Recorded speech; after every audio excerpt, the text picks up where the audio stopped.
Now question 30 देखिए। Find a vector of magnitude 4 units perpendicular to the each of the vectors 2i minus j plus k and I plus j minus k and hence verify your answer। और हमें अपने answer को verify भी करना है।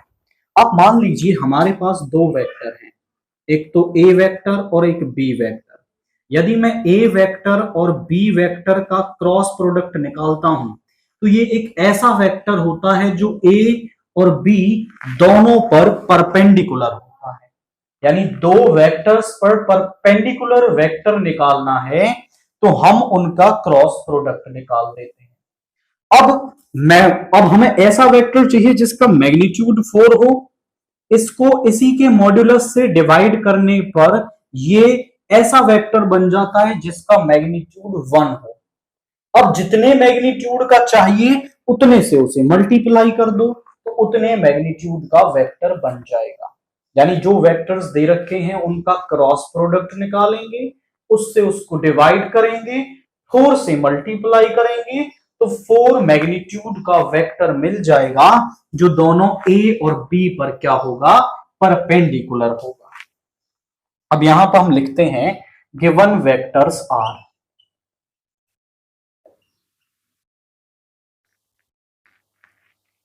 हमारे पास जो given vectors हैं, let's say A vector is equal to 2i minus J plus K and B vector is i plus J minus K and C vector is perpendicular to A and B.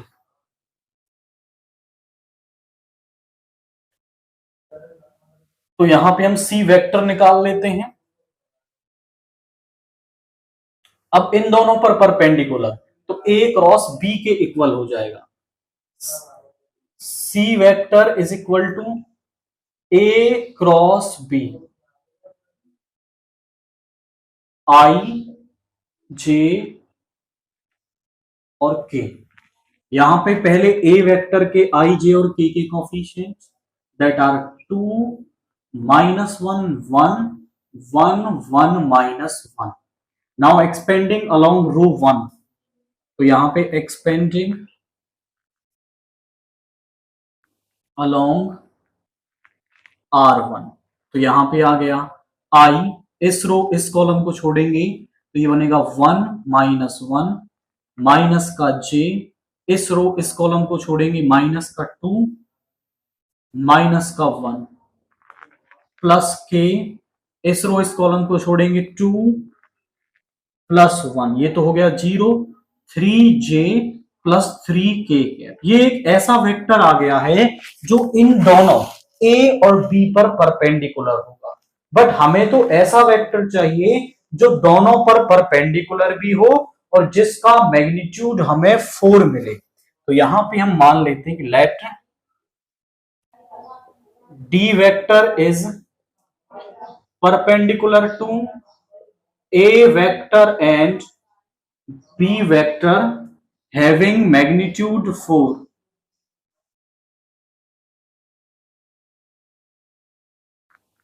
तो क्या करना पड़ेगा, D vector को निकालने के लिए हम 4 से मल्टीप्लाई कर देंगे C vector upon C vector modulus को, या फिर आप कह सकते हो 4c कैप को। तो यहां पे 4 into 3j plus 3k cap और इसका मॉड्यूलस नीचे आ जाएगा 9 प्लस 9।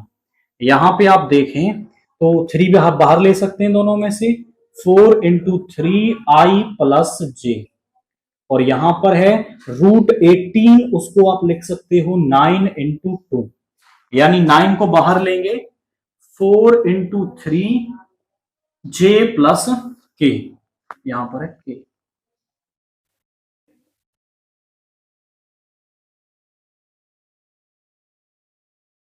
और √2 से यहां डिवाइड करेंगे तो यहां बच जाएगा 2√2, मल्टीप्लाई कर लेते हैं 2√2 j cap plus 2√2 k cap. तो हमारे पास 4 मैग्नीट्यूड का एक वेक्टर जो दोनों पर परपेंडिकुलर है वो क्या आ रहा है, 2√2j plus 2√2k। This is the required vector. Now अब यहां पे हमें चेक करना है इसका, पहले तो मॉड्यूलस चेक कर लेते हैं। डी वेक्टर का मॉड्यूलस इज, इसका स्क्वायर हो जाएगा 2, 4 2 जा 8, एंड यहां पर भी 4 2 जा 8, यानी √16। तो इसका मॉड्यूलस तो आ रहा है 4, एंड हमें ये शो करना है कि ये दोनों के परपेंडिकुलर भी है।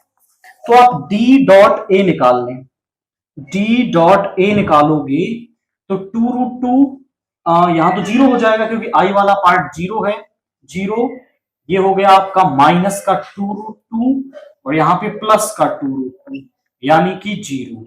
सो which implies d vector is perpendicular to A vector, and फिर आप निकालेंगे d vector dot b vector, इसको भी निकाल देते हैं। तो ये आ जाएगा 2√2 माइनस का 2√2, ये कैंसिल जीरो, विच इंप्लाइज जो डी वेक्टर है वो परपेंडिकुलर है आपका बी वेक्टर से। तो हमने दोनों ही रिजल्ट्स यहां पर शो कर दिए कि आपका जो डी वेक्टर का मॉड्यूलस है वो 4 है, और जो डी वेक्टर है वो ए और बी दोनों पर ही परपेंडिकुलर है। क्योंकि अगर किन्हीं भी दो वेक्टर्स का डॉट प्रोडक्ट जीरो आ जाता है, दैट मींस वो क्या होते हैं, वो आपके परपेंडिकुलर होते हैं। ये दोनों परपेंडिकुलर हैं। एक ही प्रिंसिपल, क्रॉस प्रोडक्ट एक ऐसा वेक्टर होता है जो दोनों पर परपेंडिकुलर होता है, उससे ही डिवाइड करेंगे यूनिट मैग्नीट्यूड। 4 चाहिए तो 4 से मल्टीप्लाई हमने कर दिया है। आफ्टर दैट क्वेश्चन 31 देखिए, the random variable x has the following probability distribution where a and b are some constant.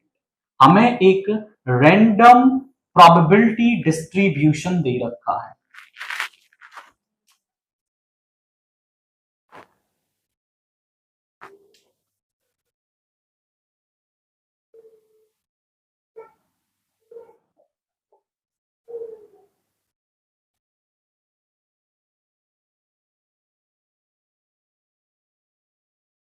यहां पे 1 2 3 4 5, एंड यहां पे 0.2 a 0.2 and b। If the mean ex, जो मीन है हमारे पास, वो हमें 3 दे रखा, this is given, and then find the value of a and b, hence determine. तो हमें a और b की वैल्यू निकालनी। a और b की वैल्यू निकालने के लिए हम क्या कंडीशन यहां यूज कर सकते हैं? वी नो दैट, हम जानते हैं कि summation of all P X I क्या होता है, वो 1 होता है, यानी इन सभी का सम 1 हो जाएगा। तो 0.2 plus a plus 0.2 plus b is equal to 1। ये हो गया 0.4, इधर जाकर के 1 माइनस 0.4 यानी 0.6, यहां पर 2a plus B, which implies कि 2a प्लस बी जो है वो 0.6 के इक्वल है। ये हमारे पास a और b में एक इक्वेशन आ गई। अब यहां पे मीन दे रखा है, हम जानते हैं कि मीन किसके इक्वल होता है, मीन दैट इज, जिसको हम ex भी कहते हैं, वो होता है summation of all P I X I, X I P X I, ऐसा कह सकते हैं, X I P X I. इसकी इससे मल्टीप्लाई और इन सभी का सम करना है, 0.2, इसकी इससे मल्टीप्लाई 2a, इसकी इससे multiply 3a plus 0.8 plus 5b, और ये हमें 3 दे रखा है। 0.2 0.8 1 बन गया, इधर ले आइए, तो यहाँ पे 5a plus 5b is equal to 3 minus 1, यानी 5a plus 5b is equal to 2। ये हमारे पास सेकेंड इक्वेशन आ गई।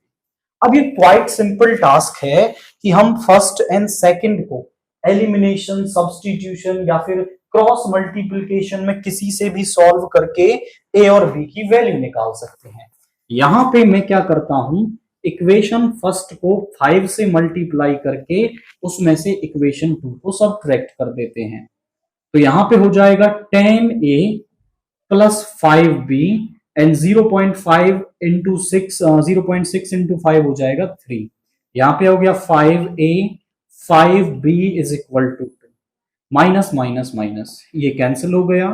यहां पे आया 5a is equal to 1, a is equal to 1/5, putting a is equal to 1/5 in first रख लेते हैं या फिर सेकंड में, क्वाइट सिंपल होगा, सेकंड के अंदर रखते हैं। तो यहाँ पे 5 into 1/5 plus 5b is equal to 2, इधर ले आएंगे तो 5b इज 2 माइनस 1 इज 1, इसको इधर ले आएंगे तो b भी हमारे पास क्या आ गया 1/5, a भी 1/5 और b भी 1/5, यानी हाफ ऑफ द क्वेश्चन तो हो गया है, हमें a और b की वैल्यू यहां पर निकालनी थी। आफ्टर दैट अब हमें निकालना है इसका सेकेंड पार्ट, वो हमें निकालना px is greater than equal to 3, यानी 3 से बड़ा और 3 भी उसमें इंक्लूड करना है। तो इक्वल होगा px is equal to 3, px is equal to 4 plus px is equal to 5, ये इसके इक्वल होगा। px इज इक्वल टू 3 है a, x is equal to 4 है 0.2 and x is equal to 5 है आपका b, ये भी 1/5 और यहां पॉइंट हटाने के लिए 10 ले लेंगे और ये भी 1/5, यानी देखो 1/5 प्लस 1/5 ये आ गया 3/5। तो इस क्वेश्चन के दोनों जो पार्ट्स हमसे पूछ रखे थे वो दोनों ही हमने यहां पर बता दिए हैं, a b की वैल्यू निकाल दी। After that px greater than equal to 3 भी हमने यहां पर निकाल लिया है। नाउ सेक्शन डी से क्वेश्चन 32 का a पार्ट देखिए। इफ a हमें ये मैट्रिक्स दे रखी है देन फाइंड a इनवर्स, पहले तो हमें a इनवर्स निकालना है and hence solve the following system of equations, और फिर उस a इनवर्स का यूज करना है to solve this system of equations. तो सबसे पहले हम यहां पे डिटर्मिनेंट ऑफ a निकालते हैं, एक्सपेंडिंग अलोंग रो 1, तो यहां पे 1 आ गया, इस रो इस कॉलम को छोड़ेंगे, 0 इंटू 0 इज 0 एंड ये माइनस और ये माइनस का 6 इसको प्लस का 6 बना देगा, -2 इस रो इस कॉलम को छोड़ेंगे 0 माइनस ये प्लस का 3 हो गया, -3 इस रो इस कॉलम को छोड़ेंगे 2 टू द 4 माइनस 0, यहां पे आ गया 6 माइनस का 6 माइनस का 12, 6 से 6 कैंसिल हो गया, -12 which is not equal to 0, so a inverse exist, क्योंकि यहां पे जो डिटर्मिनेंट ऑफ a है अगर वो 0 हो जाता है तो फिर हमारा इनवर्स एग्जिस्ट नहीं करता, क्योंकि वो नॉट इक्वल टू 0 आया है तो a इनवर्स यहां पे एग्जिस्ट करेगा। अब हम निकालते हैं इसके कोफैक्टर्स, a11 -1 की पावर 1 प्लस 1, इस रो इस कॉलम को छोड़ेंगे तो 0 माइनस ये प्लस का 6 बन गया, -1 की पावर इवन नंबर पॉजिटिव होगा दैट इज 6 हो गया, a12 -1 की पावर 1 प्लस 2, इस रो इस कॉलम को छोड़ेंगे तो 0 माइनस ये प्लस का 3 बन जाएगा, दैट इज यहां पे हो गया आपका -1 की power odd number that is negative, तो ये हो गया आपका माइनस का 3, a13 -1 की पावर 1 प्लस 3, इस रो इस कॉलम को छोड़ेंगे 4 माइनस 0, तो -1 की पावर इवन नंबर ये हमारा पॉजिटिव रहेगा, so that is 4। Now a21 -1 की पावर 2 प्लस 1, इस रो इस कॉलम को छोड़ेंगे तो यहां पे हो गया 0 माइनस ये हो गया प्लस का 6, ये माइनस का 6 तो ये प्लस का 6 that is of -6। Now a22 हम निकालेंगे -1 की पावर 2 प्लस 2, इस रो इस कॉलम को छोड़ेंगे तो यहां पे बचेगा 0 इंटू 1 इज 0 एंड माइनस फॉर्मूले से एंड ये माइनस का 3 ये प्लस का 3 बन जाएगा, -1 की पावर इवन नंबर पॉजिटिव रहेगा दैट इज 3, a23 -1 की पावर 2 + 3, इस रो इस कॉलम को छोड़ेंगे 2 - 2, दैट इज हो गया 0। आफ्टर दैट A31 -1 की पावर 3 + 1, इस रो इस कॉलम को छोड़ेंगे तो माइनस का 6 -0, -1 की पावर इवन नंबर पॉजिटिव हो गया तो ये रह गया -6। A32 -1 की पावर 3 + 2, इस रो इस कॉलम को छोड़ेंगे -3 माइनस ये +6, तो यहां पे आ गया 3, ये -3।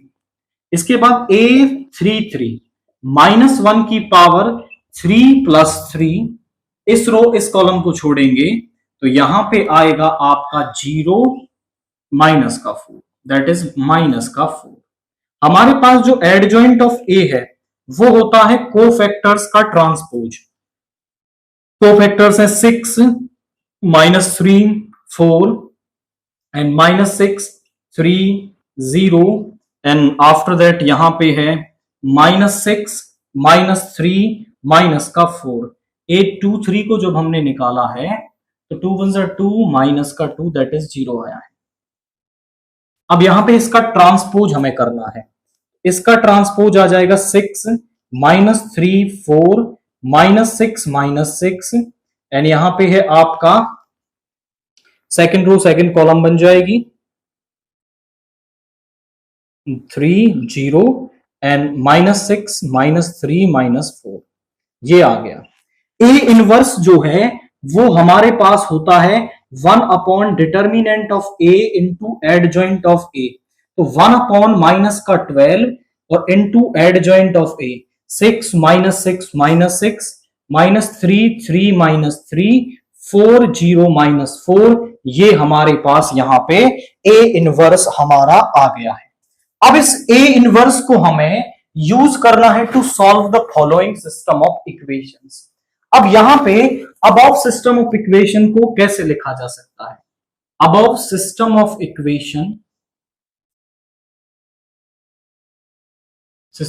Equation can be written as, इसको लिखा जा सकता है ax = b की फॉर्म में, जहां पर a एक 3x3 की मैट्रिक्स होगी x y z के कोफिशिएंट्स के लिए। पहले x का कोफिशिएंट, y का कोफिशिएंट 0 है, z का -3 1 2 0, और x होगा उन वेरिएबल्स के लिए एक कॉलम मैट्रिक्स, b होता है जो सामने एलिमेंट्स लिखे हुए हैं। नाउ आप इस a को देखें तो ये एज सेम हमारी जो हमें मैट्रिक्स दे रखा था उसके इक्वल है। यहां पे आप डिटर्मिनेंट ऑफ ए निकालोगे which is -12 and not equal to 0। अगर determinant of A not equal to 0 है देन हम क्या कहते हैं? Solution system of equations is consistent, system of equation is consistent and have unique solution. इसका क्या होगा? यूनिक सॉल्यूशन होगा, और वो यूनिक सॉल्यूशन होता क्या है? इज गिवन बाय, यूनिक मतलब एक, x = a इनवर्स b। यहां इस इक्वेशन में रखने से हमें वो यूनिक सॉल्यूशन मिल जाएगा। a इनवर्स हम निकाल चुके हैं, केवल पुट करना है, तो x = 1/-12, -12 को अंदर नहीं ले जाना वरना डिस्टर्ब करेगा आपको कैलकुलेशन में। 6 -6 -6 -3 3 -3 4 0 -4, बी है हमारे पास 1 2 3। अब मल्टीप्लाई कर लेते हैं दोनों को, क्या हो जाएगा मल्टीप्लाई करने के बाद?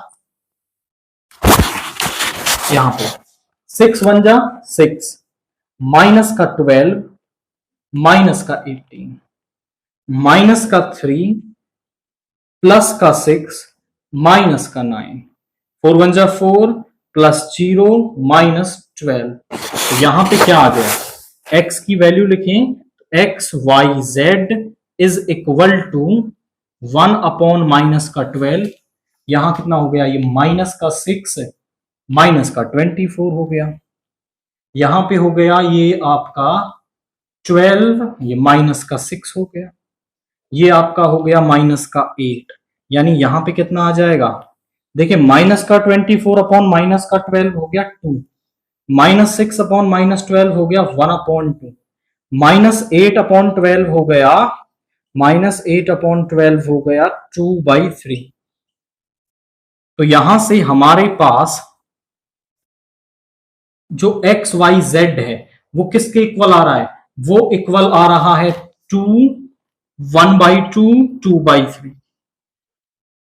जब दो मैट्रिक्स इक्वल होती हैं तो उनके कॉरस्पॉन्डिंग एलिमेंट्स इक्वल होते हैं। हम लिखेंगे since both the matrix are equal,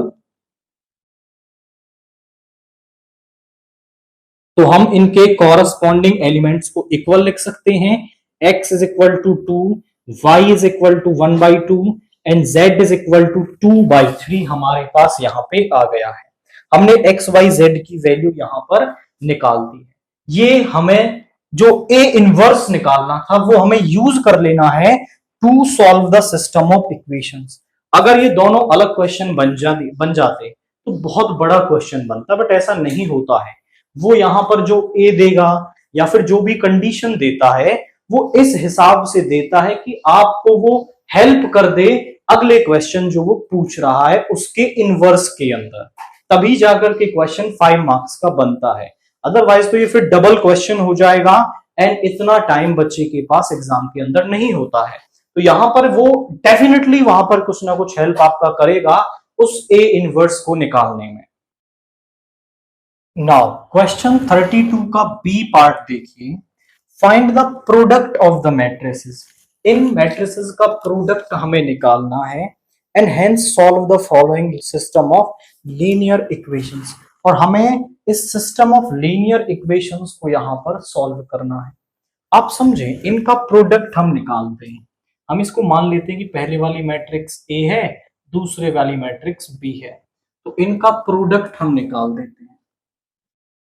तो यहां पर फर्स्ट रो की फर्स्ट कॉलम के साथ 1 इंटू -6 इज माइनस का 6, 2 into 14 is 28, -3 into 15 is 45, 1 into 17 is 17, 2 5s are 10, -3 into 9 is minus का 27, 1 13 जा 13, माइनस का 16 एंड प्लस का 3। यहां पर सेकंड रो की -12 प्लस 42 माइनस का 30, 34 plus 15 plus 19, 26 minus 24 and minus का 2, माइनस का 18 माइनस का 42 प्लस का 60, 51 माइनस 15 माइनस 36, यहां पे 39 प्लस 24 एंड प्लस का 4। जब आप इसे सॉल्व कर लेंगे तो आपको यहां पे क्या मिल रहा है, देखिए जरा, 28 में से 6 हटा लेंगे तो यहां पे आ जाएगा 22, यहां पे 45, दैट इज 7 6, यानी 6 7, 27 minus 27 is 0, 16 minus 16 is 0 and यहां पे माइनस का 12 माइनस का 30 माइनस का 42 0, और यहां पे 8 5 13 और 4 से 17 1 3 2 5 67, 24 माइनस 24 0, यहां पे ये माइनस का 60 0, ये आपका ये हो गया यहां पे 11 minus 5 is 6 and 4 minus 1 is 3, 36 minus 36 is 0, यहां पे 4 4 6, ये हो गया 4 और 4 6, 4 4 8 9 17 1 एंड 67। आप यहां से 67 कॉमन ले लेंगे तो ये बन जाएगा 1 0 0 0 1 0 0 0 1, यानी ये हो गया 67 ऑफ आई। आप समझे, इस ए बी का जो प्रोडक्ट है, यहां पर ए बी का जो प्रोडक्ट है वो आ रहा है 67 आई। इस 67 को यहां ले आए और इसको इसके साथ मल्टीप्लाई कर लें, बी यहां पर इज इक्वल टू आई। यानी इन दोनों का product if A B is equal to I, आप लिखेंगे यहां पर कि यदि ए बी का जो प्रोडक्ट है वो आई के इक्वल आ जाता है, इफ जो ए बी है वो आई के इक्वल आ गया, देन जो ये ए इनवर्स है वो बी के इक्वल होगा या फिर बी इनवर्स ए के इक्वल होता है। यानी अगर दो मैट्रिसेस का प्रोडक्ट आई आ रहा है तो वो एक दूसरे का इनवर्स होती है। इन दोनों का प्रोडक्ट आई आ रहा है यानी जो ए इनवर्स है वो होगा 1/67 इंटू बी, इसके इक्वल आपका ए इनवर्स यहां पे आ जाएगा। अब यहां पर हमें सिस्टम ऑफ इक्वेशंस को सॉल्व करना है। अबव सिस्टम ऑफ इक्वेशंस को आप कैसे लिख सकते हैं? Above system of equation can be written as, इसको लिखा जा सकता है A X is equal to B की फॉर्म में लिखा जा सकता है, जहां पर ए एक मैट्रिक्स होगी एक्स वाई जेड के कोफिशिएंट्स को लेकर, और यहां पे एक्स एक column matrix and B X इन सामने वाले एलिमेंट्स को लेकर के आप मैट्रिक्स बना लेंगे। आप ध्यान से देखें तो ये ए यही है, ये जो ए है वो यही है आपका। आप डिटर्मिनेंट ऑफ ए निकाल लीजिए यहां पे, या फिर आप ना भी निकालना चाहें तो भी कोई दिक्कत नहीं है, क्योंकि यहां ए इनवर्स एग्जिस्ट कर रहा है। दैट मींस ए इनवर्स हमें मिल रहा है, और ए इनवर्स हमें तभी मिलता है जब determinant of A not equal to 0 होता है। अब चाहें तो लिख भी सकते हैं 1, इस रो इस कॉलम को छोड़ेंगे, माइनस का 12 और ये माइनस का 6, ये प्लस का 6 बन जाएगा, माइनस का 8, माइनस का 6, माइनस का 3, माइनस 6, माइनस 9, यहां पर माइनस का 6, माइनस का 14 प्लस 2 इज 28, माइनस का 15 into 3 is 45 and which is not equal to 0 हमारे पास आएगा। सो ए इनवर्स एग्जिस्ट, आप बोलेंगे hence system of equations is consistent and have unique solution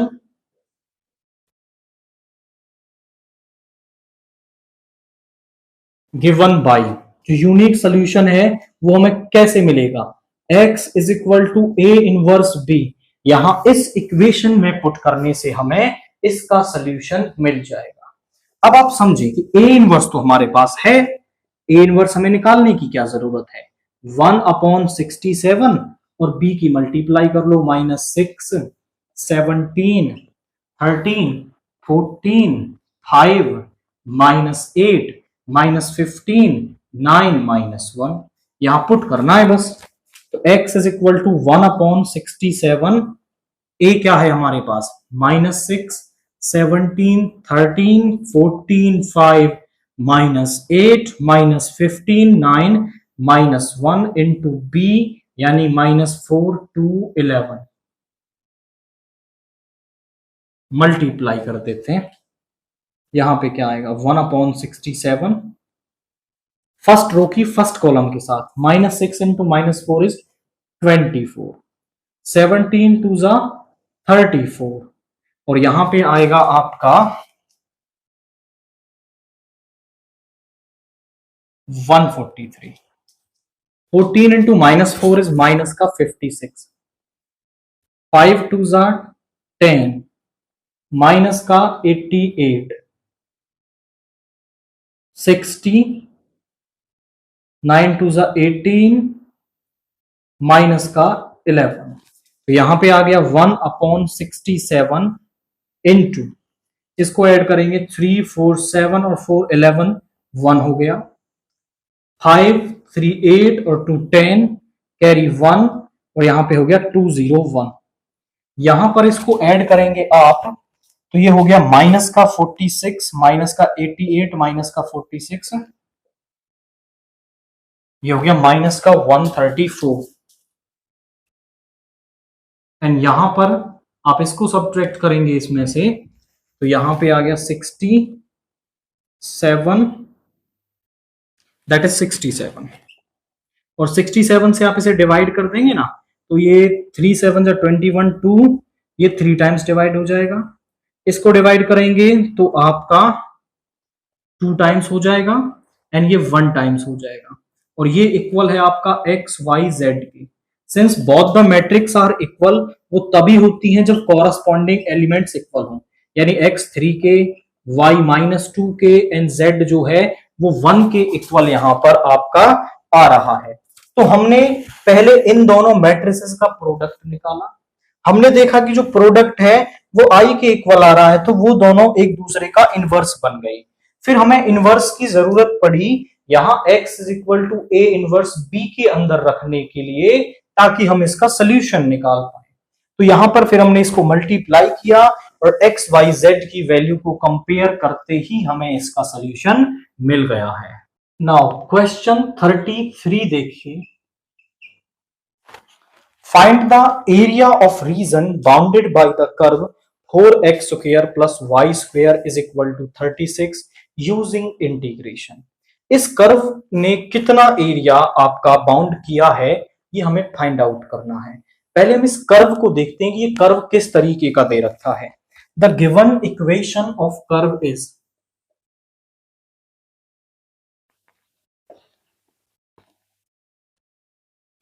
आप इस कर्व को ध्यान से देखें तो 4x square plus y square is equal to 36, दोनों तरफ 36 से डिवाइड कर दो,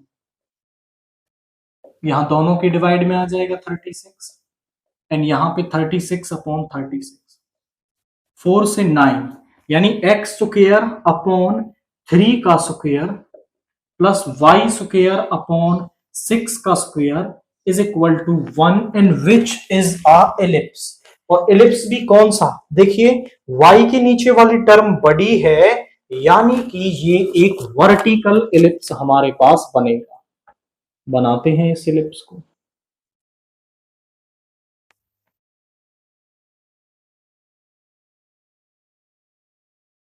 इस पॉइंट के कोऑर्डिनेट्स होंगे हमारे पास 0,6, इसके होंगे 0,-6, इसके होंगे 3,0 और इसके होंगे -3,0।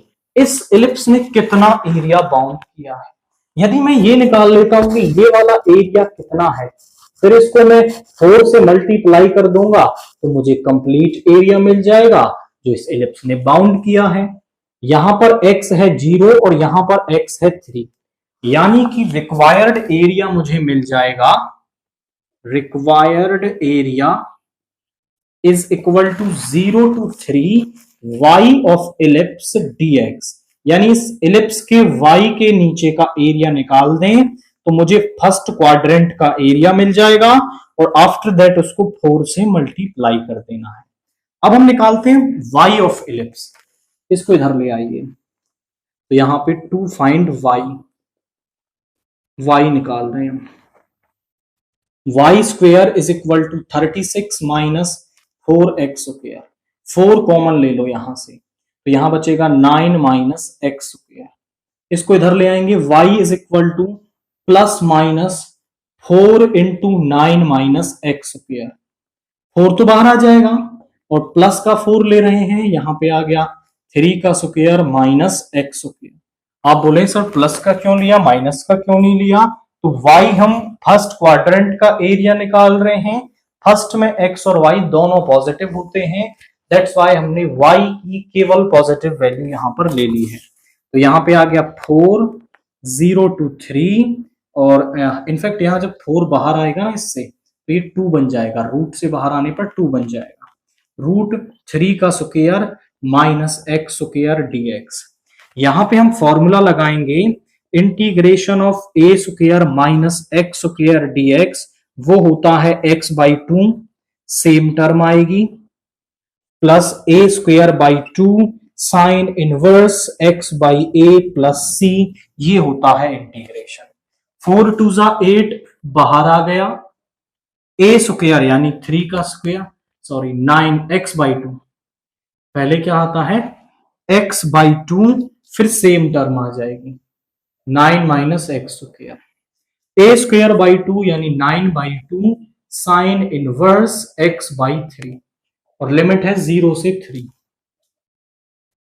एक बार तो 3 को ही रख देंगे। x/2 √9 का स्क्वायर -9 आ गया प्लस 9/2 साइन इनवर्स 3/3। अब हम लोअर लिमिट को रखते हैं। जब x के प्लेस पे 0 रखेंगे तो 0 हो गया प्लस 9/2 साइन इनवर्स 0, ये भी 0 हो गया। 9/2 और यहां पे आ गया 1 और जो साइन है वो 1 किस पे होता है π/2 पे, तो 1 को हम लिख सकते हैं sine π/2 minus 9/2 sine inverse sine 0 किस पे होता है 0 पे, दैट इज साइन 0। यहां पे आ गया 8 इंटू 9/2 इंटू π/2 माइनस का 0। यहां पे आ गया 8 इंटू 9/2 इंटू π/2, 2 से 4, 2 से 2 यानी 18 पाई स्क्वायर यूनिट्स। तो इस इलिप्स ने कितना एरिया बाउंड किया है, that is 18 pi square units का एरिया यहां पे बाउंड कर रही है। आप चाहते तो -3 से 3 लिमिट लेकर के फिर आपको ऊपर का एरिया मिल जाता, उसको 2 से मल्टीप्लाई कर देते। बट आप यहां समझें कि अगर मैं लोअर लिमिट भी -3 लेता हूं तो मुझे वो वाला पार्ट सॉल्व करना पड़ेगा। एंड हमारा तो ये प्राइमरी टारगेट होता है कि डेफिनेट इंटीग्रल्स के अंदर कम से कम एक लिमिट तो 0 बन जाए, ताकि 0 को रखते ही सारा काम 0 हो जाए एंड 0 वाले पार्ट में कैलकुलेशन कम हो जाती है। मल्टीप्लाई तो 2 से भी करना है, 4 से भी करना है। 4 से कर देंगे, एक लिमिट 0 रहेगी तो हमें वैल्यू निकालने में थोड़ी आसानी वहां पर हो जाती है। नाउ क्वेश्चन 34 का ए पार्ट देखिए। Find the coordinates of the foot of perpendicular drawn from the point 2, 3, -8 to the line. जो ये लाइन हमें यहां पर दे रखी है वो कह रहा है कि 2, 3, -8 हमारे पास एक पॉइंट है, इससे एक लाइन जो ये दे रखी है दैट इज फर्स्ट नाम दे सकते हो, इस पर एक परपेंडिकुलर ड्रा किया गया है, इसको नाम दे दो सम PQ। इस Q के कोऑर्डिनेट्स मुझे यहां पर निकालने हैं। तो कंसेप्ट हम क्या यूज कर रहे हैं, पहले हम इस लाइन को स्टैंडर्ड फॉर्म में लिखते हैं। लाइन की स्टैंडर्ड फॉर्म होती है x - x1 upon a, y - y1 upon b, z - z1 upon c। x, y, z आगे होने चाहिए। यहां से माइनस कॉमन ले लेंगे तो यहां माइनस नीचे आ जाएगा, y अपॉन 6, यहां से भी माइनस कॉमन ले लेंगे ऊपर से तो माइनस नीचे आ जाएगा। इसको ले लिया सम लैम्डा के इक्वल। जब आप इसको लैम्डा के इक्वल रखोगे upon -2 is equal to lambda, इधर चला जाएगा तो ये हो गया -2 लैम्डा, इधर जाकर के 4, -2 लैम्डा प्लस 4। ये x की वैल्यू आ गई, x की वैल्यू आ गई -2 lambda plus 4, y is equal to 6 lambda, z is equal to -3 lambda plus 1 be the coordinates of any point on the line AB। be the coordinates of, यहां पे देखो ये क्या होता है, ये जो कोऑर्डिनेट्स मुझे मिले हैं ये AB पर किसी एक पॉइंट के कोऑर्डिनेट। अब ये किसी एक पॉइंट के कोऑर्डिनेट है, हम ये बोल देंगे कि लैम्डा की सम वैल्यू के लिए ये Q के कोऑर्डिनेट है, क्योंकि Q भी तो AB पर ही है। With the coordinates of Q for some value of lambda, कि लैम्डा की सम वैल्यू के लिए ये आपका Q के कोऑर्डिनेट्स है। नाउ अगर मेरे पास दो पॉइंट दे रखे हूं x1 y1 z1, x2 y2 z2, तो इसके drs होते हैं x2 - x1, y2 - y1, z2 - z1। तो drs ऑफ PQ मैं निकाल सकता हूं, drs of PQ -2 lambda plus 4 -2, तो ये हो गया आपका -2 लैम्डा प्लस 2, 6 लैम्डा -3 और ये माइनस माइनस प्लस का 8 हो जाएगा, -3 लैम्डा प्लस 9। ए बी के डीआर्स में लिख सकता हूं, डीआर्स ऑफ ए बी मेरे पास हो गए -2, 6, -3। तो डीआर्स ऑफ ए बी मेरे पास आ गए -2 6 -3। मैं ये जानता हूं कि अगर दो लाइनें परपेंडिकुलर है ना तो उनके डीआरस का जो प्रोडक्ट है वो 0 के इक्वल होता है। हम यहां बोलेंगे since PQ is perpendicular to AB, therefore -2 into -2 lambda plus 2 plus 6 into 6 lambda minus 3 minus 3 into -3 lambda plus 9 is equal to 0 होगा। तो ये हो गया 4 lambda माइनस का 4, 36 lambda माइनस का 18 प्लस का 9 लैम्डा माइनस का 27 is equal to 0।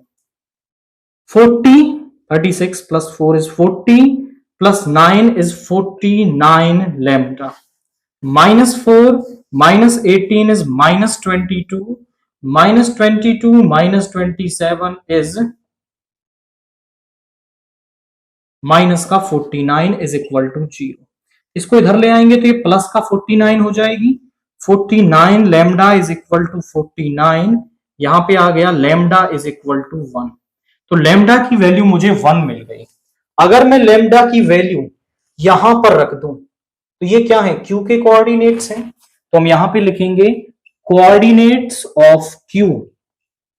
Coordinates of Q मेरे पास क्या आ जाएंगे, जरा यहां पुट करिए। माइनस का 2 प्लस का 4 इज 2, ये हो गया 6 -3 प्लस 1 इज -2, यानी 2 6 -2। एंड क्यू को ही आप ध्यान से देखें तो ये फुट ऑफ परपेंडिकुलर भी तो क्यू ही है, यानी ये जो क्यू के कोऑर्डिनेट्स मिले हैं यही हमारा क्या है, फुट ऑफ परपेंडिकुलर। कंसेप्ट क्या यूज किया है, पहले ए बी को लैम्डा के इक्वल रख के हमने ए बी पर किसी पॉइंट के कोऑर्डिनेट निकाल लिए। For some value of lambda हमने ये कह दिया कि ये इस क्यू के कोऑर्डिनेट हैं। फिर हमने पी क्यू के डीआरस निकाल लिए, ए बी के डीआरस निकाल लिए, दोनों का प्रोडक्ट 0 के इक्वल होता है तो लैम्डा हमें मिल गया। लैम्डा की वैल्यू हमने वापस यहां रखी तो मुझे coordinates of Q that means foot of perpendicular यहां पर मिल गया है। आफ्टर दैट वो क्या कह रहा है, also find the perpendicular distance of the given point from the line, यानी ये डिस्टेंस पी क्यू मुझे निकालनी है। और ये तो एक क्वाइट सिंपल टास्क है।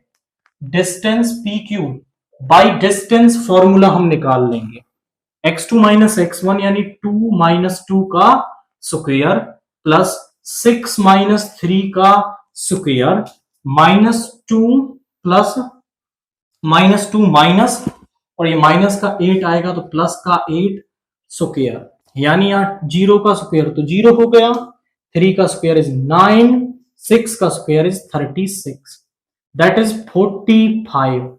45 को मैं लिख सकता हूं 9 इंटू 5 यानी 3√5 यूनिट्स। ये मेरे पास क्या आ गई, यहां पे इनके बीच की डिस्टेंस आ गई। जैसे हमें फुट ऑफ परपेंडिकुलर मिल जाएगा, डिस्टेंस निकालना यहां पर कोई टफ टास्क हमारे लिए नहीं है। सिंपल डिस्टेंस फॉर्मूला हम यूज करेंगे और डिस्टेंस हमें मिल जाएगी। नाउ क्वेश्चन 34 का बी पार्ट देखिए। Find the shortest distance between the lines L1 and L2 given below. L1 हमें दे रखा है the line passing through 2 -1 1 and parallel to this. Okay, यहां पर ना हम इन्हें वेक्टर फॉर्म में कन्वर्ट करेंगे, क्योंकि जब हमारे पास वेक्टर फॉर्म गिवन होती है तो हम वेक्टर फॉर्म में इजीली उनके बीच की शॉर्टेस्ट डिस्टेंस निकाल सकते हैं।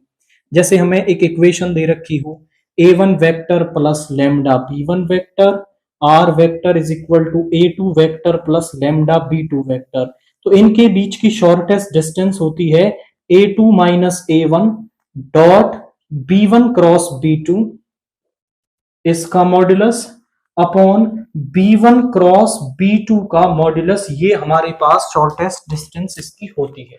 अब यहां पर इसके अंदर हमें पहले तो L1 L2 निकालना होगा, फिर ये फॉर्मूला यूज करके हम उनके बीच की डिस्टेंस भी निकाल देंगे। तो L1 कह रहा है the equation of A line passing through किससे पास हो रही है? Passing through 2 minus 1 1, that means आप इसे एक वेक्टर बोल दें, दैट इज ए वेक्टर, तो वो हो गया 2i कैप माइनस जे कैप प्लस के कैप एंड पैरेलल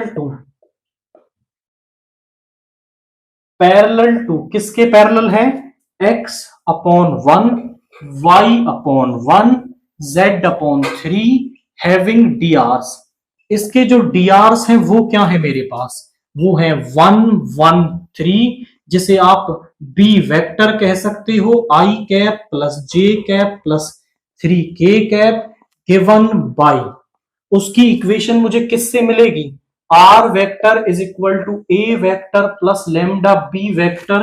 हमारे पास लाइन की इक्वेशन होती है, ए वेक्टर वो पॉइंट है, वो वेक्टर है जिससे वो लाइन पास हो रही है, B vector in the direction, जिसकी डायरेक्शन में होती है। यानी जो L1 है, L1 मुझे मिल गई R vector 2i minus J plus K plus lambda into I plus J plus 3k, this is L1। Now L2 भी हमें यहां पर दे रखा है, और वो है R vector is equal to I plus 2 mu plus 1 J minus mu plus 2k। इसको अंदर मल्टीप्लाई कर देते हैं, I cap plus 2 mu J cap plus J cap minus mu K cap minus 2k cap. Standard form में लिख रहे हैं इसको, आई प्लस जे, और यहां I plus J, in fact I plus J minus का 2k, और प्लस दोनों में से म्यू कॉमन ले लेंगे तो 2j cap minus k cap. This is our L2। इसे नाम दो 1, इसे नाम दो सेकंड। अब दोनों इक्वेशन इस फॉर्म में आ गई, तो दोनों को कंपेयर कर लेंगे। Comparing first and second with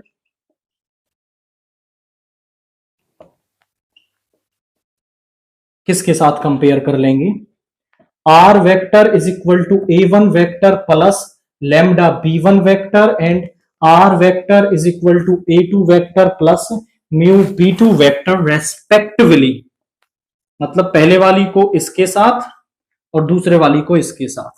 तो a1 वेक्टर क्या आ गया? This is a1 vector 2i minus J plus K. B vector आ गया i plus J plus 3k। a2 vector आ गया i plus J minus 2k, और b2 वेक्टर हमारे पास आ गया 2j माइनस के। हमें चाहिए a2 माइनस a1 वेक्टर, यानी 1 माइनस 2 इज माइनस आई, ये प्लस का 2j माइनस का 3k। अब हम b1 क्रॉस b2 निकालते हैं, b1 cross b2 i j k, तो यहां पे 1 1 3, यहां पे 0 2 माइनस 1, एक्सपेंडिंग अलोंग रो 1।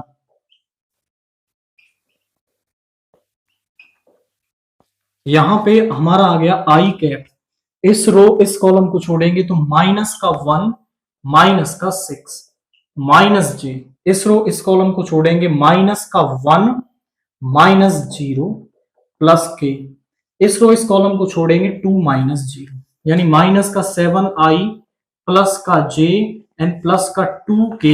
हमारे पास यहां पे क्या आ गया? b1 क्रॉस b2 आ गया। इस फॉर्मूले में वैल्यू रखेंगे, तो मैं पहले निकाल लेता हूं a2 vector minus a1 vector dot b1 cross b2, इन दोनों का डॉट प्रोडक्ट। तो minus 7 into minus 1 is 7, 2 plus 1 is 2, and minus 2 into minus 3 is minus का 6, यानी 7 माइनस 6 इज 1 प्लस 3 आ गया। नाउ हम कहेंगे कि shortest distance between the lines is given by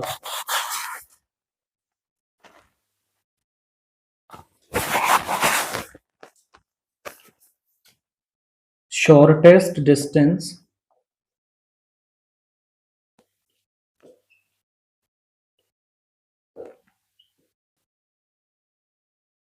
lines is given by